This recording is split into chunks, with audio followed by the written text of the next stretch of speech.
How to add multiple audio in your Instagram reel. Hello guys, this is Atticus and welcome back to another tutorial video. In today's video, I'll teach you guys how you can add multiple audio in your Insta reel. So let's get started.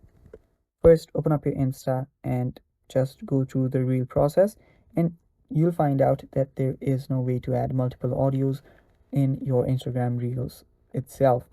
So the only thing that you can do is go to a different app called CapCut and then import your Instagram's reel video here. And after you import it and start a project, simply add multiple audios. You can add whichever audios that you want.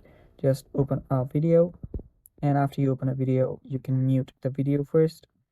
So let me just go and turn down the volume of this.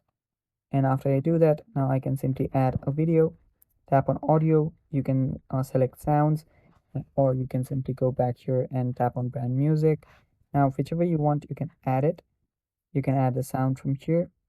Just add it, and you can add multiple sound. You can layer it up, and you can simply add multiple audio. And after you do so, tap on export on the top right, and after you do that, you can simply upload the video that you exported on your Instagram. And it's that easy, guys.